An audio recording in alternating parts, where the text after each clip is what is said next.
Yo, this is the guru of Atlanta, Kilo Ali, clothing all immense power, and you're tuned in to Day One Radio.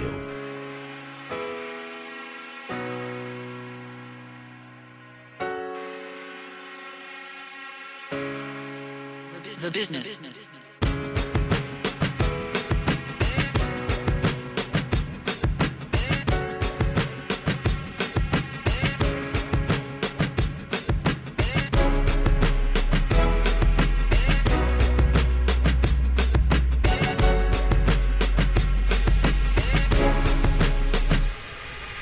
Welcome back to another episode, another installment of Day One Radio, right here on ablradio.com. That's Art Beats and Lyrics Radio to be exact. Make sure you download the very free, very accessible smartphone app for your iPhone and Android devices. And also make sure you check out the entire Day One Radio catalog at day1radio.com. And make sure you check us out in the iTunes podcast section. My name is Maurice Garland. I'm one of your gracious co-hosts, and to my left I have Nadine Graham at Mad Fresh Daily. To my left is the world famous BP Brandon LSK. Happy New Year, people. How was everybody holidays?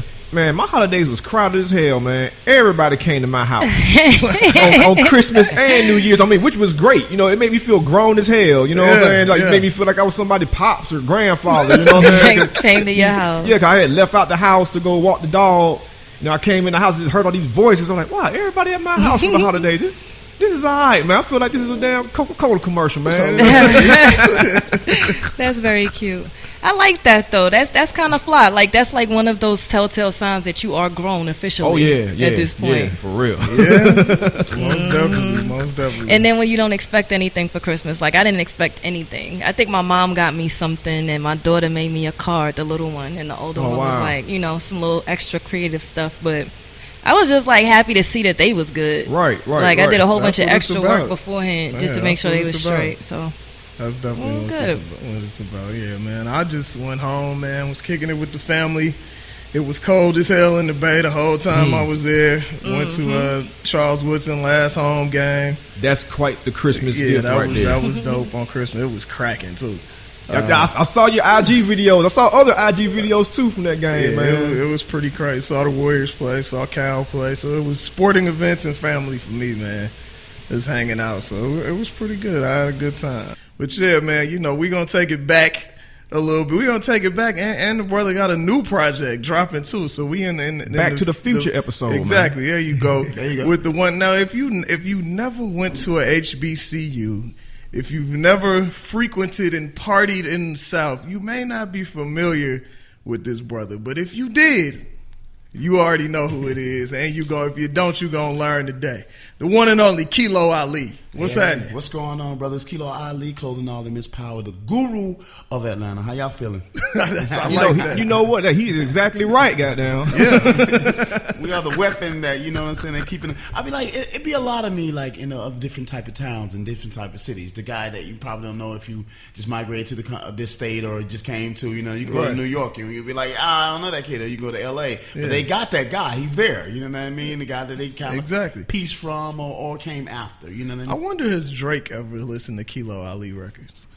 Because singing and rapping well before anybody else was. Well, I mean, if the record states correctly, we will find out exactly because, you know, he's known to discover stuff and just take people's songs, take their hook, take their words. Just saying, Kilo was the first dude that I knew of that was really singing and rapping on the song. Yeah, we kind of had a lot of rhythm at that time. A lot of people say, do you think that a lot of kids down here in the South or in Atlanta took a lot of my stuff? But I'd be like, we're from the same house, technically. You know what I mean? If it was our grandparents' house, the floor pattern don't change. You know what I mean? The 2 bedrooms are up there, the side porch is there, so it's kind of going to seem like they took, but it's still theirs. You know what I mean? So I feel proud to be a part of Atlanta history, so I'm good. No doubt. And we got listeners around the world, so a quick history. This brother put out an album, Organized Bass, on Organized Noise / Interscope, and what was that, 97? Yeah. Had some big hits that was big in the clubs on it. But even before that, first rapper to claim Bankhead. First rapper from Bankhead, which y'all know T.I., Shawty Low, all of that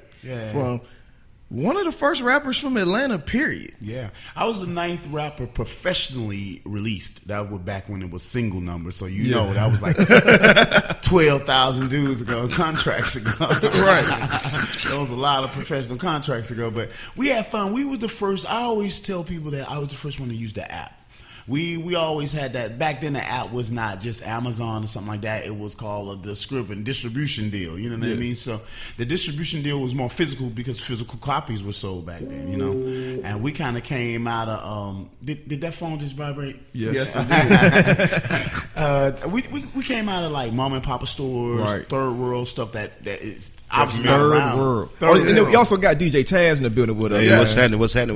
My bad, Taz. Keep on going, man. Hey, Taz produced all the stuff on the new comeback album. It's really not a comeback album. It's something that people have pulled me aside to really do. You know what I mean? It's called Back by Popular Demand, by Kilo Ali. It's a bass documentary.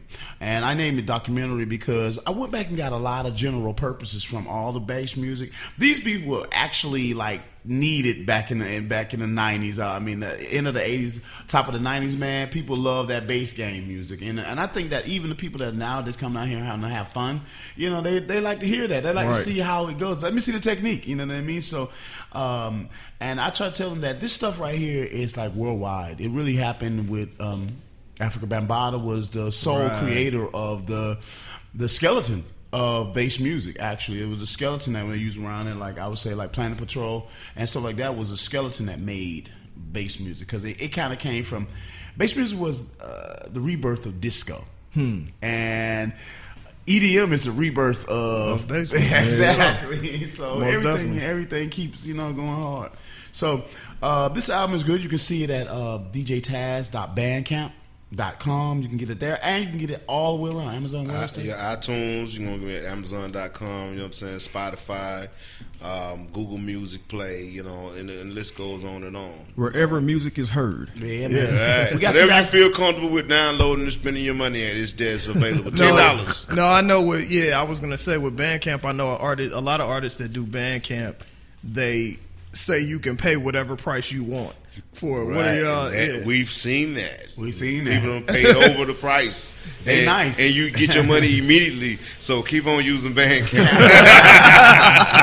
We like Bandcamp, man. I mean, if you want to make an extra donation because you feel that we need it, then go ahead and support the I mean, I listened to a few tracks on the new album, and it's dope, man. I mean, it gives you that feeling. Yeah. From back then, for sure. And I guess I date myself a little bit. When we all grown in here. When right I now. first came to college, you had the internet, but it wasn't popping like it is now. Right, so the world, especially with music, was still very regional. Wow. So I go to parties, and I'd be like, "What the hell is this y'all playing?" Yeah. I'm from Oakland, California, so we had never heard.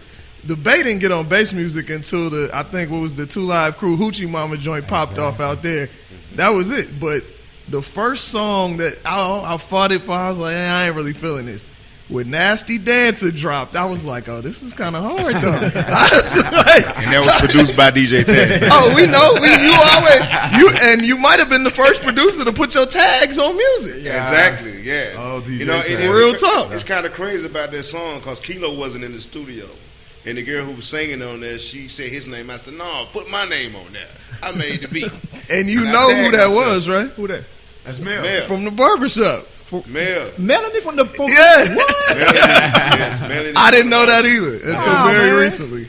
Yeah, Melanie, she's always been that Instagram chick before they even made that type of lifestyle. You know what I mean? She's always been active in choreographing and like being in the business. And wherever it was happening at for Atlanta people in industry, Mel was there, and respectably, not just sleeping with dudes. You know what I mean? Right. She was there. You know what I mean? And it's hard to be respectably there back in our day because we used to like drag them.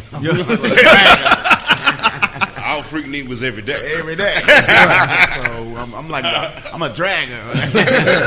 And we got to shout out the Yeek ATL documentary she working on. So I'm definitely looking forward to seeing Melanie. that. for that one. Yeah, she gonna go hard on that. I appreciate even Mel giving me a Yeek award, man. You know what I'm saying? A few. She gave you a Yeek award? Yeek award, man. She had a big thing. I'm calling her ASAP. I think she got one for you. Okay. You just didn't make it. You was busy then. Okay. Yeah, man, but we want to say, actually, when I first did my first album, it's called America Has a Problem with Cocaine. And you can always go up and look on that whenever you want to. But it was like, we did 60,000 copies out of the trunk, you know what I mean? Actually, I had gave it away to the city already because I'm letting people tape it off a tape. I had a tape, you know what I mean? And they're like, let me copy that. Nigga, I had to sit down and wait for somebody to copy. You can't just download the email. You had to sit and wait for somebody to just copy the tape. Yeah, dubbing. Yeah, the man, I must have dubbed, and I'm like, I'll let you dub it for like $10. Give me $10, I'll let you dub it. But I must have got like thousands of dollars. I mean, you was what, like 17, 18 years old? Mm-hmm. Yeah. So how was that? I mean, that wasn't really happening for rappers in Atlanta at the time. Like, so what was that feeling like, just moving around the city doing that thing? Man, it was great. I was still in high school, going to Crim and going back to Doug and Crim, you know what I'm saying? Because I was on both sides, on the east side, west side, you know what I'm saying? Yeah. So you go into two things. So at school, it was cool because I was kind of bold but low key, you know what I mean? Because there was some big guys in 12th grade. It was some big guys out there. So I had to be in my car and out of there at 3:15. Like, man, I'm tired of rapping, dude. You know what I'm saying? I parked right in the car in the crosswalk because my car was like, it was back when the rag tops and stuff was good. So I'm like 30s and Vogues and rag top and stuff like that. And I'm right in the crosswalk. You can't even cross the street, go to see my car, you know? Right. So, but it was cool, man. I could go anywhere I wanted to do, man. In some places they didn't know me since I was a regional person. I always had an international recording deal, but I stayed kind of regional a lot. You know what I mean? Basically, some people don't even know. I didn't even bust in like Miami, Florida like that.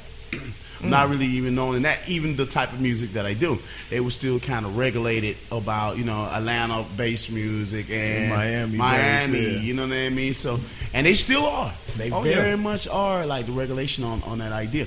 But it was fun, man. It was fun having careers like that. We went through ups and downs, learning processes. Do you think that might have been a part of the journey that, you know, I'm pretty sure like the ups and downs were not fun as you were going through them, you know what I'm saying? But looking back, do you think this part of the journey like makes it so beautiful, man? Man, I'm blessed. You know what I mean? I really say that I'm blessed, man. Some of the things that I've escaped and the things I've been through, you can look back on them and you be like, yeah, my eyes get bright every time I think about it, man. Yeah, they are blessings, man, you know? Tight, man. So it's like, you know, the first time I heard a Kilo song was... What was the first? It was Cocaine, you know what I'm saying? I was like, because we was like in like 6th grade. I was like, God, I don't think we're supposed to be singing about cocaine up in that math class. So this all loud like that. Like, goddamn now, you know what I'm saying? So it's like, when you saw the music like just spreading through the hood like that, man, like, was there a particular audience that you had in mind at the time? There was. I actually came from, my first rap group was the Fresh Express. It was 3 of us. So we call ourselves the Fresh Express. My first rap name was Electric E. Where the E came from, I don't know. But everybody was in love with Easy E, so you had to have an E. If you were cool and you from the street, you say E, boy, you got E hard. So my first rap name was Electric E, so I went to one home. But my point was, the counselors at school, in the middle school I went to was Cohen Middle School. It's now a high school now. But at that point in time, they had, like, the counselors would do, like, teen intervention, teen pregnancy rap, and so we could get to highlight ourselves at pep rallies. So we came up with these things about non-pregnant, teen pregnant. So that's where the record Cocaine came from. It was like showing intervention with like teen intervention raps and stuff like that for the parents to get on it, because I was on it at colleges and I was going around and performing this thing at colleges and different type of places. I actually wrote it on the Juvenile floor. They'll tore it down now, but it should be Juvenile on Capitol Avenue. I wrote the whole album there. I don't know how positivity came out. It positively came out of that. Hey, it was supposed to be like an intervention rap though, and it came off good.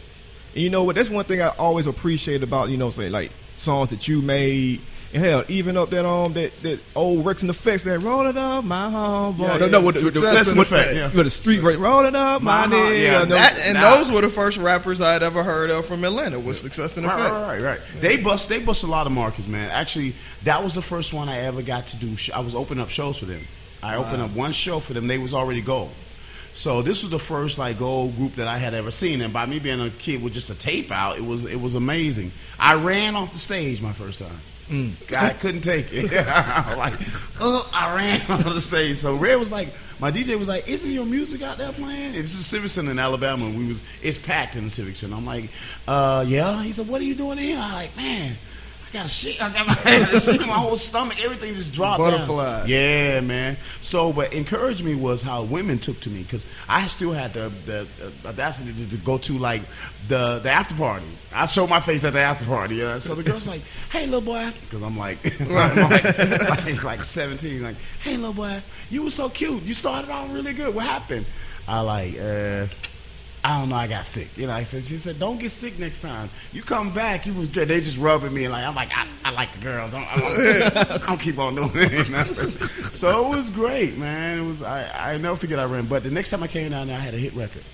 Next time I did the Civic Center, and I'm bold now. I'm like, I'm ready. Let's go do it. It was fun. Tight. We had a lot of stories about Atlanta, man. Back in the day, they had what they call a Coca-Cola Music Awards.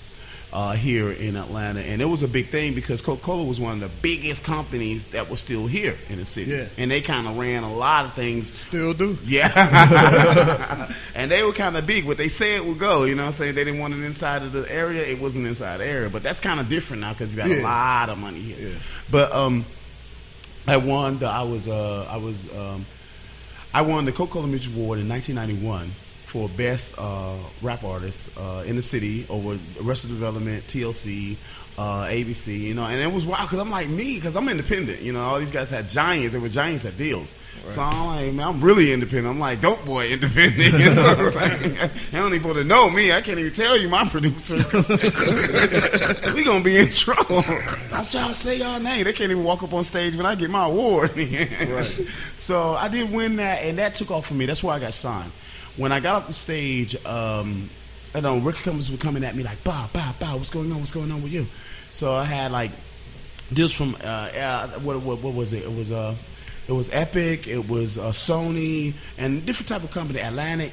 So I was going with the Atlantic deal. And what happened was the people that I was with at that point in time, my management, he wanted to pick up the whole label. You know what I'm saying? I'm the type of, back then, independent company wanted the big companies to pick up the whole label. They were like, "We don't really want you because you don't have a business." You know what I mean? Yeah. We want the artists. You got a business, but not a business we Yeah, you know, like the girl that you're having sex with on the what's name, that's not a secretary. Your little side piece is not a secretary, you know, so that didn't work. So I stayed where I was because I was plush with being on the company anyway, because, you know, they gave me like $80,000 on my first album, you know what I mean? And the dude's like 16, 17 years old, so I'm like, I don't need no money. I don't need money. So it was kind of fun, man, going up and down. The drug thing came into play where we were raised by drug dealers, and we were raised by, I'm laundering money and stuff like that, so I like to have a ball every day, you know what I'm saying? Tony Montana told me a lot of lies, you know what I'm saying? When you look at he told everybody lies all over Charlotte. He said you need a lot of this shit. You know? We don't ever remember the end of the movie. Yeah. We just remember the highlights. When he pushes stuff on the desk with his hand and stuff.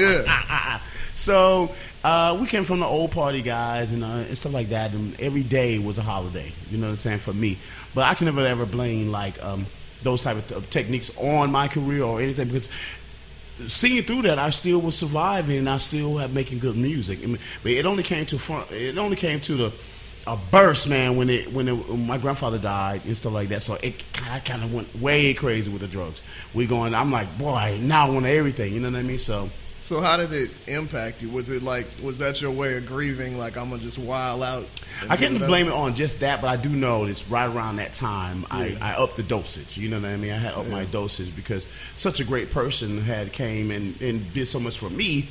I'm like, this all boils up to nothing. You know what I'm saying? Life boils up to nothing. What do you got to do that for? Why got to face that type of thing? So it kind of pushed me to be like, who gives a fuck? You know, I'm invincible. Who cares? And when you're young and you're successful young man, you just think that you're, invincible. But all rappers that fall in the thing, I mean, these guys are doing way more stuff that I did. They got all types of stuff. By 12 noon. I was just gonna say that because I've heard you talk about before how you kept your sessions private because of your habit at the time, and it really wasn't everybody's business. But now it's like everybody rap about popping pills, snorting dope, sipping lean. Like as somebody who's been through, they just started back talking about cocaine again. Yeah, that's what I'm saying. As somebody who's been through that and overcome substance abuse and all that, what do you think about this? I won't even say new shit because you got older dudes and younger dudes talking about it. What do you think about this current time of people doing that? I just think that our Marines are really, really good. You know what I mean? And that border, they really messing us up because they won't let anything in. So these guys are going and they're making these household drugs up on the counters, man, and they really hurting it. And we're really hurting ourselves by not letting some things in, like good cocaine. I'm promoting like that. But these boys got their whip game. That's why they call themselves junk man, because they be warning each other that this is junk. That what I'm saying. But I'll get paid off this. If you want to just throw your money away, then buy drugs. You know what I mean? Because it's gonna be junk, man. You know what I mean? So unless you're buying reefer nowadays, I guess. But anything else, and then marijuana. To us, it's like crack now. You know what I mean? It's like a crack sack. It's crazy because it wasn't that big in the 90s like that. You know what I mean? I'm not finna pay you $10 for that little bitty, or $10 for that little bitty piece of weed. No, but they doing it now. And it's good to say that I hold grudges against no one, but I will tell you that everything. It's an overdose. You can overdose in anything you do, man. Overindulge in anything you do. So always watch yourself and be safe.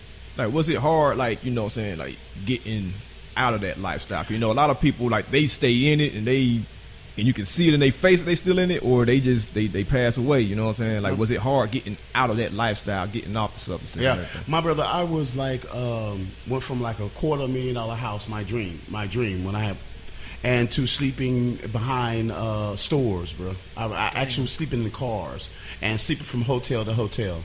So I was pretty sick. I got really, really sick, man. You know what I mean? And it just seemed like it just running your life, because I had went from cocaine.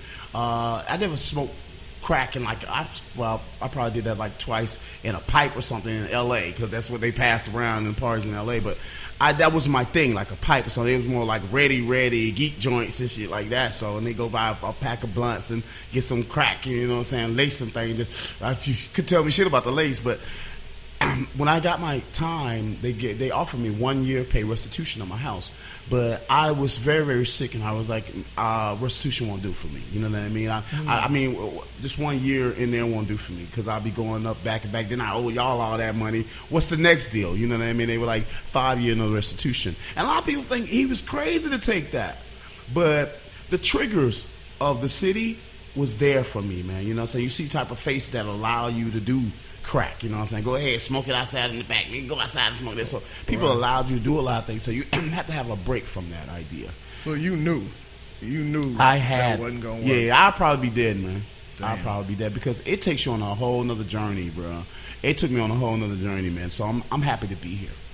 As far as like when you got sick, were you aware of your impact? Like, were you lucid enough to know that people still rock with you, though? Like, you still had a whole fan base that was kind of looking at you? You were just out of it completely. You could not see anything. Sometimes people be on that type of, they're running so fast, man, you can't see shit. I was blind.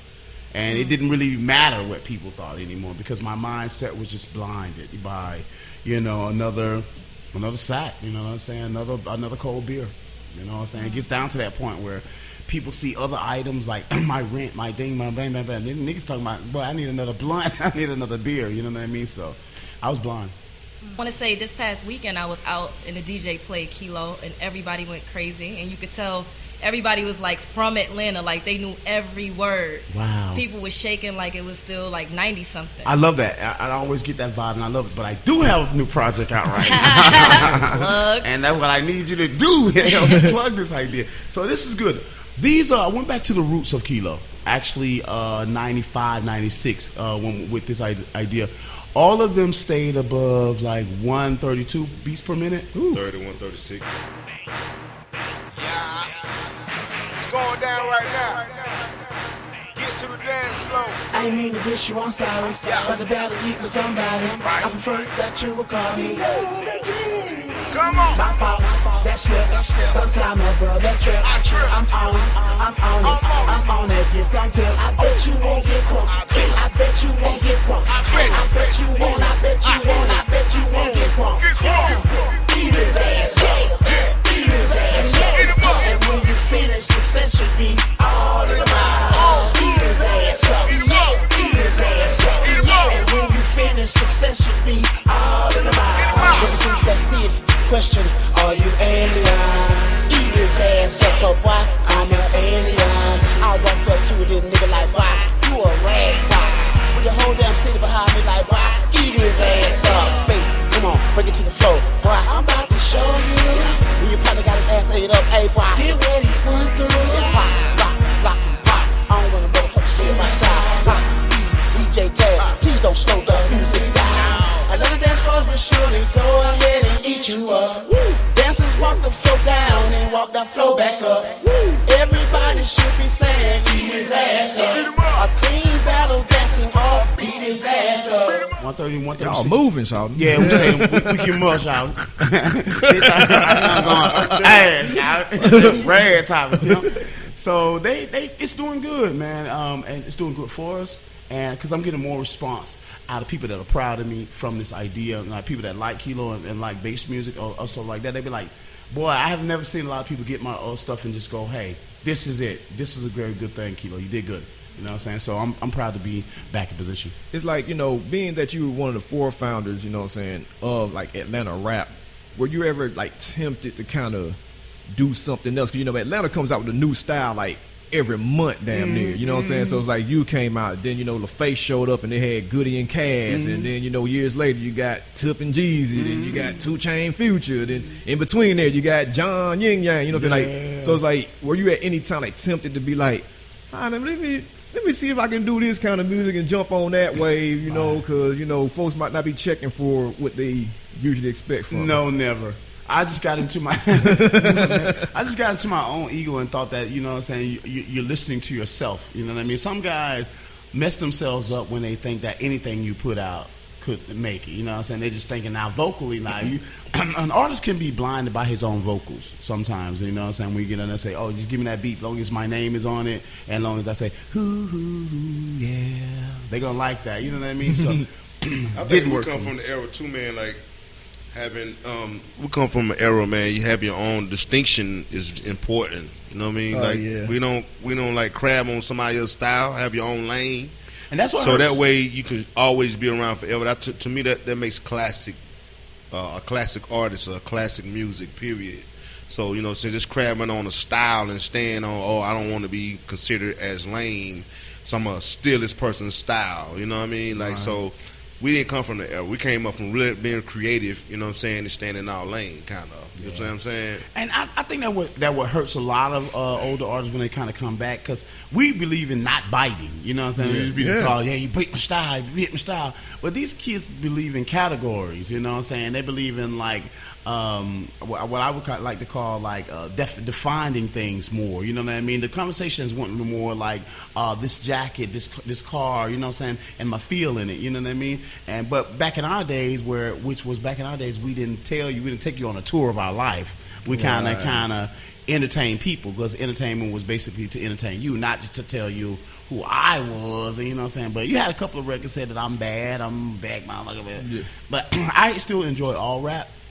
I really do. I enjoy what the new kids are doing right here, because I think that once you push yourself out of that grade, that age group, you kind of lose freshness. Anything that's going to be kept up and it's going to be praised by the young and the youth anyway. You know what I'm saying? It's different for you and I when we can date girls straight out now, and when we used to go out inside and have a little pebble and get your pebble game right and throw it at your girl window. Like, you feel different about girls when they say, I want my money, but you know what I'm saying? When we got bills and stuff concerned. So I think that, you know what I'm saying, this gives us a chance to do both. You know what I'm saying? By Kilo releasing the album gives us a chance to see girls when they're young and see girls when they married. Talk to a chick when she married. It might not be the same chick. Yeah, I hope not. So it was cool, man. By popular demand, it's out everywhere. You guys can go up and get it. Some of the things on there is the Revolutions. Ladies and gentlemen, I bring to you the undisputed bass king of the world. Straight from Atlanta, Georgia.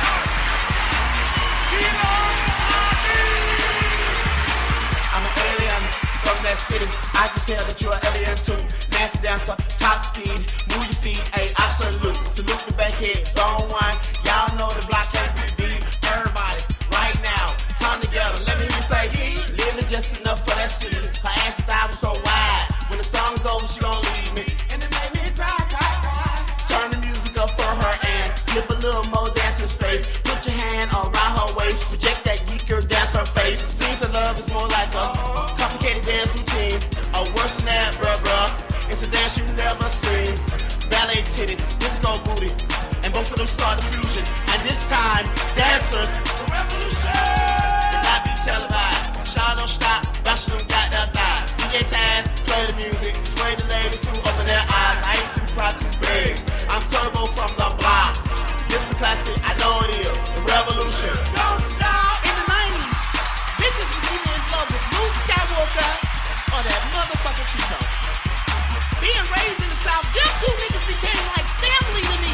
I would walk around the fucking house going, And so Atlanta, popular demand, Eat 'em Up. Eat 'em Up is good. It's successful because it's like eat his ass up. Wow. Yeah. It's like that dance competition thing. Traditional Atlanta, Yeah, it's like a traditional Atlanta dancing. Because I came from a lot of crews, man. We used to go to talent shows. I think one of the things that made Atlanta really big was our talent show going. You know what I mean? Because everybody used to be out there in the crowd are now executives in the music business. And they could tell you, man, I used to go to Thero's talent shows. I used to go to this talent show, man. But Thero's talent show used to be the bomb. I think. I say Fulton. Fulton. I went. Okay, cool. Yeah. Well, we used to be full of Columbia. Columbia. Okay, but I'm saying me. I used to love Thero's. When you go there to their talent show, I'm gonna bombard when you get down. I did the Michael Jackson that one. I ain't win, but Hilarious. You know what I'm saying? It's like we had Mr. Collett Park. A lot of folks know him still as DJ Smurf in here a couple weeks ago. Right. And he had an interesting perspective. I wanted to ask you this because you kind of brought it up earlier. It's like he was like, man, when we were coming up, you know what I'm saying? We was all on Ichiban and we was independent. People knew us. And he was saying how, like, when the Face and Outkast and Goody Mob came, he was like, a lot of folks looked at them like, man, them boys cheating, bro. Like, people know us in the hood. We've been on the radio station. We've been in the club. How these niggas on Rap City already, man? We don't know them. Mm-hmm. You know what I'm saying? So, like, being an independent artist around that time, like, what was your perspective on when, like, major labels started popping up in Atlanta and you're seeing guys where it's like, damn, I ain't know them like that, but they already on TV. Where the hell they come from? Like, granted, the shit was jamming, but still, it was kind of like that. Like, whoa, hold up. It never affected me. You know what I mean? Because I was a hometown favorite no matter what. You know what I'm saying? You could have, it could be Janet Jackson hit record on the radio. We had like the 5 at 5, top 8 at 8 and 5 at 5 and 6 at 6. It's gonna be Kilo #1 record in the city right now. It's Kilo Ali, and they just gonna be saying that's what it's gonna be. It's gonna be one of us. That's how Atlanta was. It's gonna be one of us. #1 no matter what, you know what I'm saying? So they were like, #1. I stayed somewhere around. If it was a big record, Michael Jackson record, Janet Jackson record is out, they like #3 Kilo Ali, but #1 next week tomorrow he'll be #1. Let's go. So I was it never affected me, man. I never seen that, but I used to love anyway, I was like an extension of the Dungeon family even before they had released I used to go to Reek's house when they had the Dungeon off over the Cascade in his mom's house. You know what I mean? So it was nothing there that really hurt. They did a lot of work why people didn't know, because some of their thing was a Christmas record that they did with TLC. Is how they really got into the idea. You know, that's why he said, "You thought I helped y'all deck the halls." He he didn't like. They didn't like what the stuff they was giving. They was a really contract group at first. You know what I mean? They were like, well, they had their own style, but he like, nah, I want you to do this because L.A. Reid and Bayfair, they was R&B dudes, and they really didn't care for rap at all. But they wanted to find something really good, so they guys had changed the whole style. So my had tips to them. I was never jealous at all. It didn't really affect me. You know what I mean? Because I had girls in the city. I was in the projects. Zone 1 protected me. I'm in Zone 1 freaking. Zone 1 like this here, bro. So you went away for what, 6 years? No, actually, I ate up about 11 of them. I did 5 first. That's right. Yeah, you thought did them the people 5 playing first. with. Thought they were bullshit. Yeah, that's right. You they did were the 5 parole first. and bullshit. So when I got out, did that same thing, man. Triggered. Yeah. I went to a Christmas party. Triggered, boy, and then ran off on the whole situation. Had to go back. But I really wanted to chunk them because I'm hard-headed anyway, and I want to live my life how I want to, and I don't want to really be nobody follow me with a pistol and a gun because I was a peaceful person. I had been through a lot of things in the 90s, and now they ain't been looking for me with no gun or knocking on my door with a gun. So even if the police doing that to me, I really felt offended. Might well going to give them their time. You know what I mean? If I owe it to you, goddamn, here you go. You know what I mean? So I was like, shit. I didn't really like the fact. And my parole officer, he was a good dude. Because I had raised him too on music. He was like, I like Kilo music. But you on parole, nigga. I'm like, so if somebody else is begging you to help them out, brother, will you do that for them and on my behalf? Because I'm got to go back here. You know what I mean? But if a man has his family and stuff out here, he was a good dude. So I wouldn't want to run that. You know how you raise young officers and young guys be just don't trust nobody. And they ain't going to do it right, man. So I didn't want to mess that up for the next man behind me. That's real. So, he even told me he was about to cry when I told him I'm going back to jail. Like, Kilo, he said, oh, you crazy? He said, that'll be 9 years. That'll be 10 years jail. You can't rap after that many years. I said, boy, I got to have him out right now, pimp. He said, you ain't going to be able to rap, man. He going to write me off because I had got locked up again. When they caught me from running off, he like, I'm going to sign this waiver. You going to do 2 more weeks of him come and get you out. Like, no, I'm going back. He like, man, you ain't going to be able to rap after that many. Chose to go to jail. I had to, man, because it was nothing. Atlanta, to me, had gotten to the point where I was sick, like I said, but it had got to the point where it was under construction again. Yeah. I mean, I don't know what happened in my mind to tell me that, but it was not Atlanta anymore. It was kind of like under construction, man. It's nothing to do here anymore for me. You know what I mean? It's almost like the dome ain't finished. It was almost like that unfinished dome. You know what I mean? It's cold. The heat ain't on. They ain't turning the heat on yet. It was something about it, man. So I figured that it saved my life a lot. Like hundreds of brothers that I knew or passed, right now they buried or whatnot. So I'm still lucky. I'm still happy. Did you at any time, even like when you first got out, that middle time that you was out, did you think about going somewhere else to escape all the traps? Yeah. But it wasn't affordable. It wasn't feasible. You know what I mean? And then it was sad because after doing 5 years in jail, you realize you're about to be the richest person in your family. When sometimes you realize you are the richest person in your family, that'd be sad because nobody has a pillow, a post, a pot to piss in. You know what I'm saying? Yeah. I'm like, boy, I came back from jail. I could barely get a pallet on somebody's floor. I'm like, goodness. And the world seemed different because I started studying people. You're like, wow, damn, boy, these people ain't got nothing, and they've been living like hundreds of days out here doing the same thing, bro. It was crazy. It was crazy. So I had to go back. So when did you finally just decide, you know what, I gotta change something? I ain't decided that yet. I ain't found that out yet, but I'm hitting on it. You pointed me in the right direction, brother. You pointed me in the right direction, brother. Thank you. Hey, no, I'm just playing. I don't know, man. I decided that when I took the time. You know what I mean? I think I decided that, but it still takes a while to adjust. But you had to jump on over the. Let me just jump on over the ledge. You know what I mean? Just jumped on into it when everybody. I had a good lawyer there. You know what I'm saying? I had good people behind me. What they wanted to do was clean me up. Anyway, and they was thinking like give him 12 months and let's see what he got. You know what I'm saying? Because the arson charge was like a 20-year charge anyway. Oh yeah, yeah. It was a 20-year charge anyway, because he could, and you see, the judge said the lawyer had worked it out to where 12 months pay restitution, get him back out of here. Now we've heard, especially if you was living here during the time, all kind of stories about that. What actually happened? Some of that shit was like true. I don't know, man. It was the best time of my life. It started out being, and it seems like to me a nightmare turned into what I wanted it to be. You know what I'm saying? My nightmare ended in a big fire thing. You know what I mean? Right. But I bought the house. The house was up for like $250,000.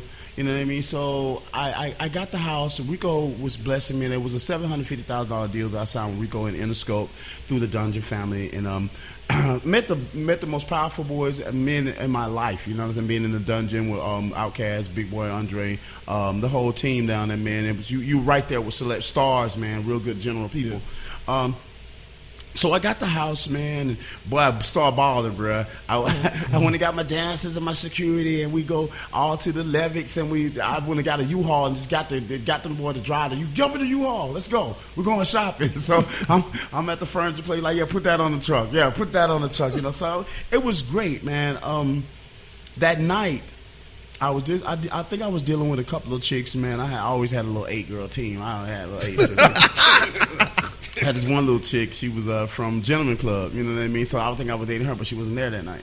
And I couldn't get high. You know, I had some money put up somewhere, and I had other things put up somewhere, and I'm calling and like, boy, come and get me, because my license had got suspended, and the car was going. One of the dancers had the car. I'm like, hey, man, dude, hey, why am I not by myself? So I don't know, something just told me, burn the goddamn house down. This had to be voices in my head, you know what I mean? Like, do it now. And not later, do it right now. So I went in the kitchen, and it was the island stove, had an island stove in there. So I went into the laundry room and grabbed the sheet and turned on the island stove, and I put it on the stove, and I just made sure it got to a good burn, because they had already called me like prior to that, like 3 months. I'm 3 months behind on my mortgage too. You know what I'm saying? At that point in time, I don't want to leave that out, because a lot of motherfuckers tell me, you burnt down the house, but the money didn't you, boy? I said, I didn't even think of that. You know? If I could have thought of that, I would have had somebody do that. You know, I didn't even think of that. It was just to get away, man. Something had told me, I'll save you now. And what's going to happen to you later, you're going to like this much more better than, you know what I'm saying?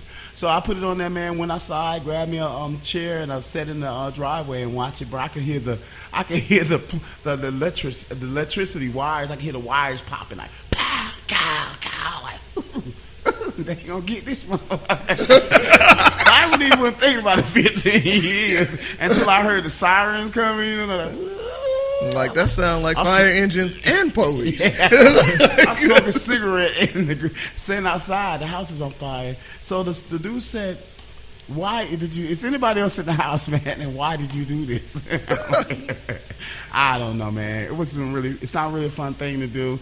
And now I'm on the process of getting my home back. You know what I mean? Getting all that back. I'm going around the world two times. You know what I mean? I've been around the world, and I had a lot of fun. And I'm finna do it again. Yeah, man. I'm on my way. It's like, earlier you brought up how, when you would go back out, go back in, go back out, you had to settle things with, police and all that kind of stuff. I want to know on some rap stuff, man. Like, what was it like trying to, or did you even attempt to at the time, settling stuff with folks like Sam, Raheem, all these guys that, folks knew that y'all always had songs going against each other. Like, when you first got out, like, did you extend those olive branches, or did shit just kind of happen to where it's like, man, we could do some shows together, so?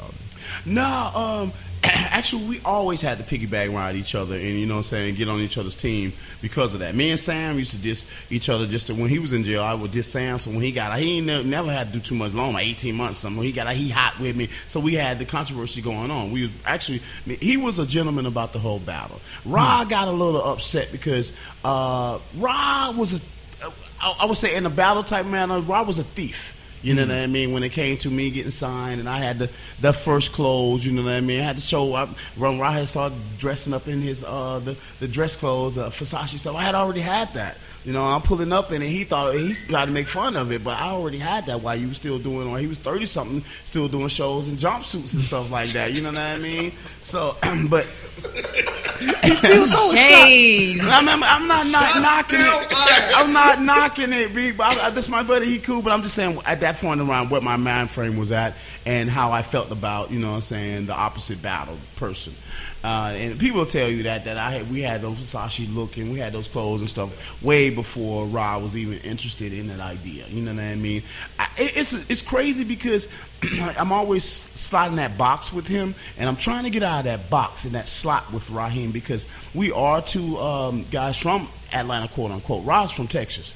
You know what I mean? If I slide some of the people that weren't really just technically born here down, and they release records when they got here down, then I'd probably be more legendary status. Somebody might want to like me more, you know what I'm saying? So I'm trying to move these boys down. So, but it beats me that, you know, you want to know the history of Atlanta, and the dude does not even play his first song because it showed that he wasn't the first to do this type of music.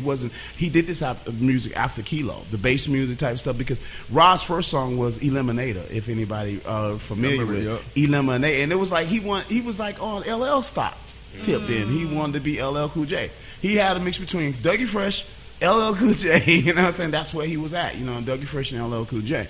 And I was too. I love LL, you know what I mean? So Raheem's first, a lot of men in the South, first impression was from LL Cool J. You know what I mean? They were a big impression with Ron and LL. So his first was like, eliminate chunk, and I'm like, why do you not do that at shows? Because that might tell a lot, that reveals a lot of things, doesn't it? You know what I mean? We was on the same label. Arvis Records, when we first started out. And we got to fight. That's where beef started with Ra. We was getting a fight. You had to go up to Tennessee to get pressing. Back then they had the big pressing plants where you had to get it. Yes, Selecto, yeah. So you had to go get the big sheet, the master sheet. So we went up there to do that, and he was on the phone talking to some chick, and he said, we would have been finished if it wasn't for this amateur. I'm just got on that label, and I'm like, who are you talking to? I'm mad as hell. And I'm like, I know we had the bag phone then, you know, nigga really flexing when they got the bag phone. I know he ain't just here on me, man. So I went in the studio and I put it like a blade between my hands. They had a slap blade thing. We had slap blade routines back in those days. Like I said, I put the blade and I'm gonna slap him with this thing. I'm like, cause he was bigger, he was older, man. Then I saw, I'm like, I'm finna hear so with this blade. He don't even know how many times he was cut. So Jarvis got in the middle of us while we're fighting. He said, you guys take it out on records. You know what I mean? You guys, our manager was Jarvis at that point in time. So he's like, you guys take this battle thing out on records, man. He said, I said, I'm gonna show you about this. I'm gonna show you about this, what you just said, this amateur thing. Man, they were sitting Raheem Records back like that. It just sit in the booth, man. And cocaine took off. You probably can't even find Raheem's first album. That shit was garbage. It's still a very legendary beef. Like, everybody from Atlanta City proper recognize that beef between y'all two. Right. So, I don't know. You can't even find them shits nowhere. Niggas was throwing them shits away, for real. He threw that shit away. So y'all don't speak? Like, when was the last time you actually spoke to him? we do shows. We do shows. Well, we're friends. I'm not. This is gonna make it worse, but he's pretty good. It's gonna get it back to where it was. But shit, I don't give a fuck. I don't really give a fuck. But he good guy, and we're both blessed to be here for so long that we have been in the music business. But the beef was there. We had a big strong beef because of that. That's why it went down like that. And I'm glad I won it a long time ago. You know what I mean? I won against Raheem a long time ago. And I wanted people that migrate, because they always talk about the beef, because it's still, just like the lady said, it's still, people still are familiar with that idea. Even the people that migrated to the town, like, wasn't Raheem and Kilo were battling it, and who won? Y'all know who goddamn y'all know goddamn who won with me. So, man, when people come out, a lot of times, you know, we've had, unfortunately, a lot of rappers go to jail over the years, and some people come out like Pac or like Boosie, where they hit the ground running, do their thing. You kind of took your time when you got out. I mean, you dropped the Hieroglyphics record, but other than that, you kind of just bounced around doing shows here and there, recording music here and there. You took your time and really abused, man. I know where you're going with this. Yeah. Man, once a artist, a lot of them don't survive. I don't think Boosie is surviving. You know what I'm saying? Like Boosie should survive because I don't either. he's abused, man. You get battered if you don't have a big deal and stuff like that coming out of those things. You get abused, man. But just by intake of other artists, other inmates that are there, and they're getting their opinions out of people that don't dream as you do or not freedom. A lot of writers have this boldness that can be destroyed in prisons because you're governed by $30,000 a year people. You know what I mean? When I went to jail, they're like, Kilo is crazy.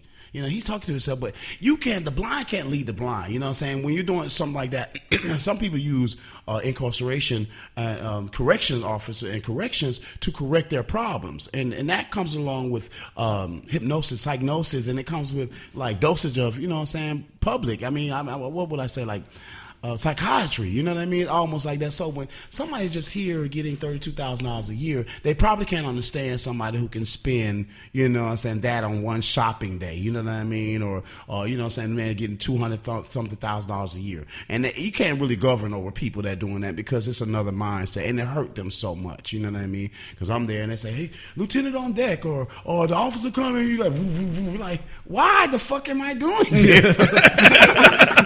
Why the fuck am I doing this? This is bullshit. What do you get paid? $28,000. I'm tired of you. You know what I'm saying? So it kind of, it was a fight for me every day, and I know that other artists who go through that idea, it burns the hell out of them. You know what I mean? It burns them. And see, when Boosie came back out, I like Boosie. My wife loves this guy. You know what I mean? She's like, I like Beyonce. You know? He can't do better than her. You know what I'm saying? So, but when he comes out, when he came out, I think he went wrong technique just for me being a fan. You know what I mean? Because. Okay. He didn't realize he was old school. You know what I mean? A lot of old school, after Boosie was old school. Like my wife is like 34 years old. So those girls are old school now. I don't care what you say. You know what I mean? Right. So the girls that are out there now doing the technique, they 14, 15, 16, 17, 18. I'm like, Boosie, but he ain't never gonna survive. He ain't gonna never. But he has so many famous friends. It looks like he's surviving, but it's like residue. I don't think it's like really good. You know what I'm saying? I don't really think he's doing good. But back from my situation, like you said, man, I was hurt. I'm still trying to get all that stuff out of my head. You know what I mean? Yeah, you being institutionalized and getting all that stuff out of your head, man. It's crazy. Definitely. What do you think of how's the reception? Because I remember the 808 Jam and all kind of different stuff. Y'all doing shows and people are excited when y'all do shows. Like for real, hype. Right. You know what I mean? Like it's the 90s again. So how did that feel, man, to come out and see that love is still there? You know what? It was great because when I came out, when I went in, the Get This Party Started, the Organized Noise album wasn't doing so good. You know what I mean? Yeah. When I came back out, it was big. You know what I'm saying? I'm still eating off Love in the Mouth, Nasty Dancer. Yeah. Baby Baby is a big record. And all the last kids that know me, they know, ooh, yeah. They love Love in the Mouth. You know what I mean? So I'm still eating off that. So great record for children. Yes. Crumbs in your mouth. Right. Crumbs out the floor. So it was pretty good, man. So I'm still eating off that. I love it. Dope, and when you see the smiles, man, the last show I did was like 23-year-olds and 24-year-olds in there singing Kilo. And that made a big difference in my life, too. No, it's crazy because, like, you know, I was at the thing where they did the VH1 ATL documentary. And they brought you about last to perform and everything was over with. And there was a lot of young people that ran down there. And I'm looking at them like, so was you born when this came out? Right. So I'm like, what do you know about this? He killed I mean, what you know about this? You know, like, hold up now, slow down. You know what I'm saying? But like, it's dope to see that, you know, the music is like transcended like generations. You know what I'm saying? Yeah. I think, you know, it's the energy in the music. You know what I'm saying? Because after a while, you know, some musical themes just go out of style. It's like, God, I can't shoot everybody, Sheldon. Can't fuck everybody either. Well, you got mean shoulder. I got a mean shoulder, man. Hey, yeah, so I feel you, man. That was really big too because they come down there and like they only see the dream, they see ancientivity, and that's why I like to be like a statue of it too. You know what I mean? If nothing more, I ain't come back in here to be like a platinum artist again or anything like that. But if you can see that statue that goes, hey statue, I love you, baby. Like thank you. keep on going, man. You know I love you, man. Keep on going. So that's where I'm at with it. You know. So what's your expectations for this album, man? Because it, like I said, it gives you that feeling. It's modern, but it's also classic at the same time. Yeah, I think this is gonna it's gonna grow. And we're gonna keep on pushing it, and just like all the Kilo stuff, it's gonna have to grow because people gonna have to re-accept Kilo. We have tomorrow we're doing a listening party for all the DJs and stuff like that, man. You guys are welcome to come out and have big fun. Where do you have the location? I think it's Johnny's Hideaway Studio or something like that. Yeah. It's on Flash Shows Road, man. It's on East Atlanta. And John Boy, you may be familiar with John Boy. He did the Wobble. He did the Wobble. So Wobble, baby, Wobble. Okay. He did the Wobble thing, and he did a lot of stuff for so he eating Soulja Boy. Yeah, he eating real good. And he has a nice studio for those people who need studio and like practice hall. He has a side that practice hall. So we're gonna take the practice hall and look it up like an unplug idea. And we're gonna do some Kilo Unplugged tomorrow, and do some of the new hits, and show some dance style, and post some things. Because a lot of people had to be reintroduced to like bass music dancing. You know what I mean? The pop locking and stuff like that. So I mean, but y'all essentially created what twerking is now. Yeah, like that. I went to 559 and all that back in the day. I seen it all before YouTube. Yeah, so. Our music created yeeking. It was yeeking and shaking. Come up soon. Yeah, yeeking and shaking booty music. But I think this project right here going to be like another classic thing that's going to last for a while, man. Yeah, I think this is going to take people that's hipped onto the history of the music, man. And it's good because now even with rap, like people are dancing again. We went through a long period of time where it wasn't cool to dance at all. Yeah, right. You know what I mean? Now people are dancing, so it's that is true. It's right on time, man. So do you feel like I know me and Nadine, we were sending emails back and forth earlier. Do you feel like the bass music could come back, especially since EDM got so big and a lot of EDM is bass music? I think that this is our personal choices. You know, I think this is like a lot of people listen to Kilo by the bass music by themselves, you know, a party or something like that. I do. I think it can have a buzz. You know what I mean? I can think it'll have a strong buzz. If a major company gets behind it, though, major people get behind it, I think it will be easy to do. You know what I mean? This lane is good for me because it extends my airplay on my BMI and my BMI on my older records. You know? Right. Keep them checks coming in. Yeah, you can add the mix to Kilo stuff, and you can like because it's like popular demand is like a mix into baby, you know what I'm saying, or nasty dancer. So I'm just extending my time. Sounds like this was all very calculated. Hey man, we're gonna make it sound like that. Let it sound like that. So, but yeah, I mean, it has been calculated. So if I stayed on my beat pattern, it's gonna be good. You know what I'm saying? I've seen a couple artists that have you featured on stuff on different songs, but have damn near anybody from Cast, anybody grew up on your stuff. So has any of the artists that people know worldwide that are from Atlanta reached out like, hey, I want you to do a hook on this and do that? Man, these people are terrible. You know what I mean? The Southern men are not just as obedient or respectful as, you know, Northern men, because we were basically people that are slaves. You know what I mean? People that used to say, I ain't gonna go nowhere. Well, I won't go nowhere. You know what I'm saying? Believe it or not, it's black people like that, man. And believe it or not, the Southern men with money and stuff like that, man, they want to feed themselves, man, and they want to do themselves, man. They don't think about, you know what I'm saying, they don't like to make history or help out for history or anything like that. They just like to do themselves. You know what I mean? So no, nobody has anything to give me or anything to say toward me. But when you get there where they at, they'll let you come to their house, maybe sometime pat you on the back, or if they somewhere, they're like, hey boy, they'll give you you're a legend, man. You're a good person. Like, see you later. That's crazy because I could definitely see you doing hooks. Even if they didn't want to get you on a verse on the album, I could definitely see you doing hooks on contemporary records. Some people are afraid, man.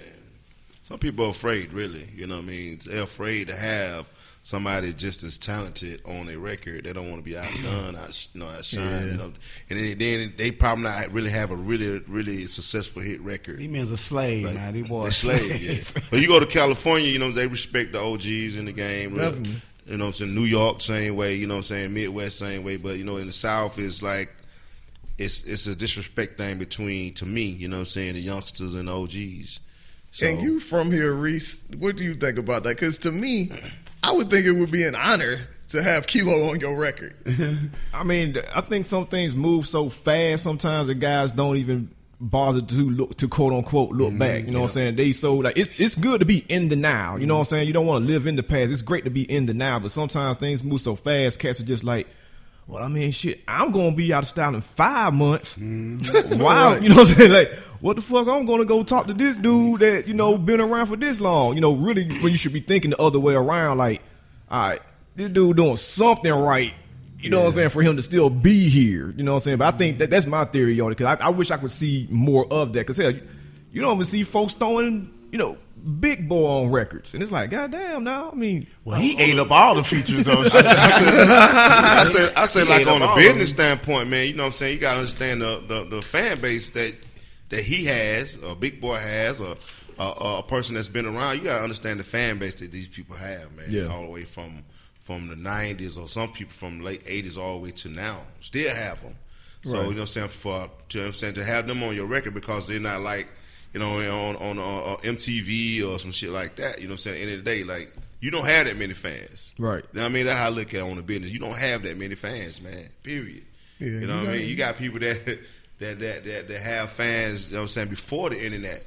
Yeah. And during the internet. Just But still just like the brother was saying, they trying to stay up, man. You know, it's just if they look back and do anything and fall smooth, man, they're afraid. and another man. thing too, like, some cats just be scared. You know what I'm saying? Not scared in the way that Taz saying, like, oh, they scared they're going to show them up. I think some of the guys are just personally scared of some OGs, like, because they ain't built the same way. You know what I'm saying? They came up. So you with saying a lot of these dudes would be rapping about selling dope and shooting people is really suckers in real life? Is that what you're Now, saying? they're just afraid about fame and overdoing. If Kilo gets, these niggas know, if I get to where that plateau was, where they're at, I will take it. You know what I mean? Some people like don't let him in there. I can see that. If he gets there, Because you actually if I leave him with my girl, he gonna fuck her. Leave him with her, he gonna fuck her. He gonna fuck the shit out of her. I don't wanna do it. He gonna fuck her. You know what I mean? But yeah, hilarious. Yep. yeah, he gonna. Wait, we gonna leave that alone. We don't want to. But yo, man, we appreciate y'all coming through. Please tell them one more time where they can pick up the album. Hey man, it's Kilo Ali, and you can pick up the Back by Popular Demand, the bass documentary of Volume 1 on djtaz.bandcamp.com and anywhere else downloads are available. What they say? Google it. iTunes and Google it. For sure. Hey man, I'm at The Real Kilo on IG, and I'm at Love in the Mouth on Twitter, and I'm at Facebook. I'm at Andrel Kilo Ali Rogers on Facebook. So y'all hit me up. Hilarious. Taz, Will, you on social media, bro? Yeah, my IG is DJ Taz 11. My Facebook is Original DJ Taz, as well as Twitter Original DJ Taz. For sure. Yo, we appreciate y'all tuning in. Once again, Happy New Year. Wish you a prosperous and blessed 2016, and we will see y'all next week.